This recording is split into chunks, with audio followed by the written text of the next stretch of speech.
সমাধান চাও যদি জীবনে মরণে, ফিরে যাও খুঁজে নাও চোখ রাখো কোরআনে। পড়েন সবাই, সমাধান ফিরে যাও খুঁজে নাও চোখ রাখো কোরআনে। If you want the solution this দুনিয়া এন্ড আখিরা, go back have a look to the holy কোরআনে। ইসলামিক মিডিয়া টিভি, কোরআন হাদিসের কথা বলে। তাকদি হাজাতা কারিহা, যে সূরা তেলাওয়াত করে ওই তেলাওয়াতকারীর যে হাজত আছে, প্রয়োজন আছে, এই সূরার বরকতে আল্লাহ তার প্রয়োজন পূরণ করে দেয়। আমাদের জীবনে প্রয়োজন আছে না নাই? কার কাছে চাইবো? বিপদে পড়লে কারে বলবো? আমরা বিপদে পড়লে প্রথমে শেয়ার দেই ফেসবুকে। কোথায় শেয়ার? আগে শেয়ার দিব কার কাছে? মনে থাকবে? বিপদে পড়লে ফেসবুকে শেয়ার দিব না, বন্ধুরে শেয়ার করব না, বউয়ের কাছেও পরে শেয়ার করব, আগে শেয়ার করব কার কাছে? মনে থাকবে? এজন্য বিশ্বনবী বলতেন এই সূরার নাম সূরাতুল কাদিয়া, মানুষের হাজত পূরণ করে দেয়। এই সূরা তেলাওয়াত করে যদি আপনি আল্লাহর কাছে কোনো বিপদ থেকে পানা চান অথবা কোনো প্রয়োজন নিয়ে দোয়া করেন, সূরার বরকতে প্রয়োজনটা পূর্ণ করে দেয় কে? কেউ যেটা পারে না পারে কে? কেউ যেটা দেয় না দেয় কে? কেউ যেটা শোনে না শোনে কে? তাহলে পেলাম সূরাতুল কাদিয়া। আরেকটা নাম আছে সূরার, সেটা হচ্ছে সূরাতুল আযীমা, সুমহান সূরা। কি সূরা? সুমহান, আযীমা। এই আযীম আর আযীমা এই শব্দ দুইটা অনেক দামি, আল্লাহ যে কোনো জায়গায় ব্যবহার করেন নাই। বিশ্বনবীর চরিত্রের উপমা দিতে যে আল্লাহ আযীম শব্দ বলেছেন, তাই না? রব্বুল আলামিন বলেন ওয়া ইন্নাকা লাআলা খুলুকিন আযীম। ও নবী, সাধারণ কোন চরিত্র আপনারে আমি দেই নাই, আপনারে আমি দিয়েছি আযীম একটা চরিত্র, খুলুকুন আযীম। And verily indeed you are on a very good standard of character. অসাধারণ চরিত্র দিয়েছি। বিশ্বনবীর চরিত্র বুঝাতে যে আল্লাহ কি শব্দ ব্যবহার করেছেন? কথা বলে না, তাফসীর শিখে যেতে হবে। কোন শব্দ ব্যবহার করেছেন? আযীম। আবার আল্লাহ নিজের পরিচয় দিতে যে আযীম বলেছেন, ওয়ালা ইয়াউদুহু হিফযুহুমা ওয়া হুয়াল আলিয়্যুল আযীম। সুবহানাল্লাহ। আকাশ জমিনের নিয়ন্ত্রণ করতে যে আল্লাহ কখনো ক্লান্ত হয় নাকি? কারণ তিনি হচ্ছেন আল আলিয়্যুল আযীম। আল্লাহু আকবার। তার মানে নবীর চরিত্রের ক্ষেত্রে আযীম, আল্লাহর নিজের সত্তার ক্ষেত্রে আল্লাহ বললেন আযীম। আবার বললেন কিয়ামতের দিন গোটা পৃথিবীটারে আমি নাড়িয়ে দেব, গোটা পৃথিবীতে একটা আমি ভূমিকম্প দিব। এই কথাও কোরআনে আছে না নাই? ইযা জুলজিলাতিল আরদু জিলজালাহা আল কারিয়াতু মাল কারিয়া, পুরো পৃথিবী কাঁপিয়ে দিব। এই কাঁপাকাঁপিটা ওই দিনের ভূমিকম্পটা কি অন্যান্য সময়ের ভূমিকম্পের মতো হবে? এই ভূমিকম্পকে আল্লাহ বলেছেন আযীম। ইন্না জালজালাতা সাআতি লা শাইউন আযীম। সেদিনের ভূমিকম্প সাধারণ কোনো আর্থকোয়েক নয়, সাধারণ ভাইব্রেশন না, এটা আযীম। আবার আল্লাহ কোরআনকেও আযীম বলেছেন, ওয়ালাকাদ আতাইনাকা সাবআম মিনাল মাসানি ওয়াল কুরআনাল আযীম। ও নবী, আমি আপনারে নিত্য পাঠনীয় সপ্তবাক্য সূরাতুল ফাতিহা দিয়েছি, সাথে সাথে কোরআনে আযীম দান করেছি। সুবহানাল্লাহ। তার মানে কোরআনের ক্ষেত্রে আযীম, কিয়ামতের ভূমিকম্প এটা আযীম, আল্লাহ নিজেও আযীম, বিশ্বনবীর চরিত্র আযীম। আবার এই সূরাটাও যেহেতু দামি, এজন্য এই সূরার নাম সূরাতুল আযীমা, সূরাতুল সুমহান সূরা। এটা যেন তেন সূরা নয়, এটা তো কোরআনের কলব। কলব ছাড়া মানুষ বাঁচে? হার্ট ফাউন্ডেশনে যেয়ে দেখবেন মানুষের কি অবস্থা। হৃদরোগ, হৃদয় যার নষ্ট, তার যে কত কষ্ট। এই যে কি পরানো লাগে এখন? রিং পরায়, এনজিওগ্রাম, এনজিওপ্লাস্টি করে আর্টারি ব্লক করে ফেলে। চর্বি, এত চর্বি আমরা খাই, এত গরুর গোশত আমরা খাই।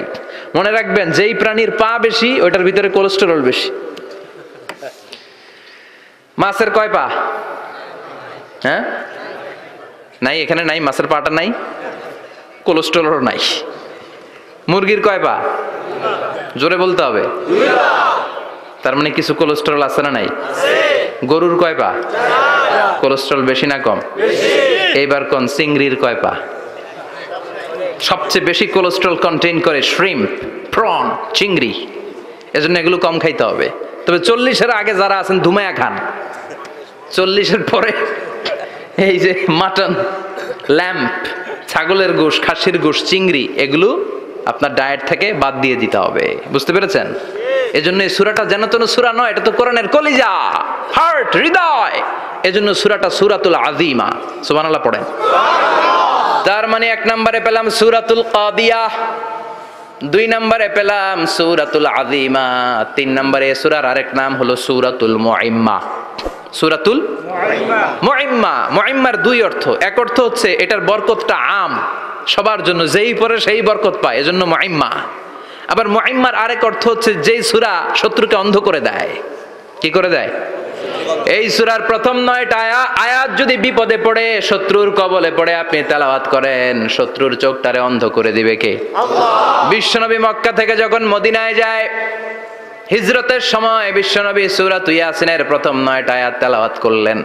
তেলাওয়াত করে আল্লাহর নাম নিয়ে ঘর থেকে বের হলেন। আশেপাশে কাফেররা ঘুরে কিন্তু বিশ্বনবীরে দেখে না, সবাই খেলে এরকম এরকম করে, ডানে বায়ে হাতায় বিশ্বনবীর সামনে দিয়ে যায়, কিন্তু কাফেরদের চোখ অন্ধ করে দিয়েছে কে? আল্লাহ। এজন্য কোরআন তেলাওয়াত করলে কাফেরদের চোখকে অন্ধ বানায় দেয় কে? আল্লাহ। এজন্য সূরার একটা নাম হচ্ছে সূরাতুল মুইম্মা। কি নাম? অন্ধ করে দেয়। তাফসিরে কুরতুবির মুসান্নিফ ইমাম আল কুরতুবি, উনাকে জালিম বাদশা বন্দী করেছিল। ওনার তাফসিরে এসেছে উনি শক্তিশালী লোক ছিলেন, জেলখানা ভেঙে বাঁচার জন্য দিছে দৌড়। উনারেও ধরার জন্য জালিম বাদশার সৈনিকেরা ঘোড়া নিয়ে রওনা হয়েছে, উনিও দৌড়ায়, ঘোড়াও পেছন থেকে আসে। ওমিয়া মানুষ কি ঘোড়ার দৌড়ের সাথে পারে? উনি হাঁটতে হাঁটতে হয়রান হয়ে এক বালুর ময়দানে যে ধপাস করে পড়েছেন। ওরাও ঘোড়া দিয়ে এসে নেমেছে, কিন্তু আজীব তামাশা, উনি বালুতে ধপাস করে পড়েই সূরা ইয়াসিনের প্রথম 9 আয়াত তেলাওয়াত করতে শুরু করেছেন। ওরা নিচে নেমে ডানে বায়ে সামনে পিছনে খালি খুঁজে, কিন্তু দেখে না, সামনে কিন্তু বসা। ওদের চোখটার অন্ধ করে দিছে কে? আল্লাহ। বিশ্বাস হয়? ঈমান হয়? এজন্য বিপদে পড়লে সূরা ইয়াসিনের প্রথম 9 আয়াত পড়তে রাজি আছেন? আল্লাহ তুমি তৌফিক দাও। আমিন। আরো জোরে পড়েন আমিন। এজন্য আল্লাহ চমৎকার ভাবে এই সূরাটা শুরু করে দিলেন। 2টা কাটা অক্ষর দিয়ে আল্লাহ বললেন ইয়াসিন ওয়াল কুরআনিল হাকীম ইন্নাকা লামিনাল মুরসালিন আলা সিরাতিম মুস্তাকিম। পড়েন সুবহানাল্লাহ।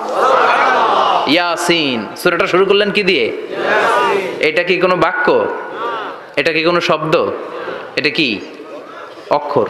2টা প্রথম অক্ষরের নাম, দ্বিতীয়টা আওয়াজ করে বলেন, প্রথম অক্ষরটার নাম, দ্বিতীয়টা। খুব চমৎকার না? বাক্য দিয়ে এই সূরাটা শুরু করে নাই। যেমন ইযা জুলজিলাতিল আরদু জিলজালাহা, এই সূরার প্রথম আয়াত, এটা একটা বাক্য না? জি। আচ্ছা। ওয়াদ-দুহা ওয়াল-লাইলি ইযা সাজা, বাক্য না? জি। কিন্তু ইয়াসিন, এটা কি কোনো বাক্য? এটা কি কোনো শব্দ?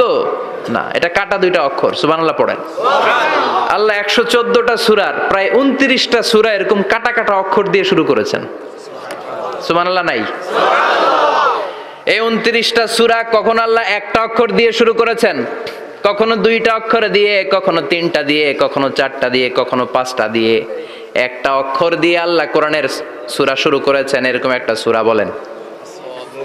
নুন ওয়াল কলামি ওয়া মা ইয়াসতুরুন। নুন, নুন দিয়ে সূরা শুরু হয়ে গেছে।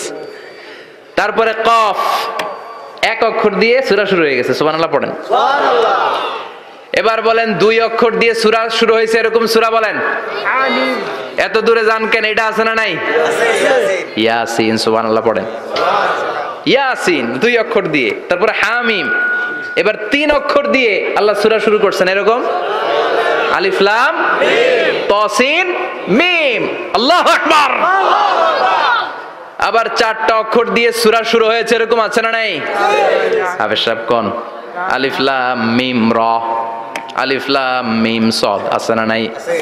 আবার 5টা কাটা অক্ষর দিয়ে সূরা শুরু হয়েছে, এরকম সূরাও আছে না নাই? সূরা মারিয়ামের শুরুতে কি আছে? কাফ হা ইয়া আইন সদ। সুবহানাল্লাহ পড়েন। এরকম প্রায় 29টা সূরা আল্লাহ কাটা কাটা অক্ষর দিয়ে শুরু করেছেন, কোনো বাক্য দিয়ে নয়, কোনো শব্দ দিয়ে নয়। কি দিয়ে? হারফ দিয়ে। হারফ। এই হারফগুলোরে বলে হুরুফ আত-তাহাজ্জি। বা হুরুফ আল মুকাত্তাআত, কাটা কাটা অক্ষর। মনে রাখবেন কোরআনের আয়াতগুলো দুই ভাগে বিভক্ত, একটা মুহকাম, একটা মুতাশাবিহ। মুহকাম মানে যেগুলোর অর্থ আমরা জানি, যেগুলোর ব্যাখ্যা আমরা জানি, যেটার ইন্টারপ্রিটেশন, এক্সপ্লেনেশন আমাদের জানা আছে।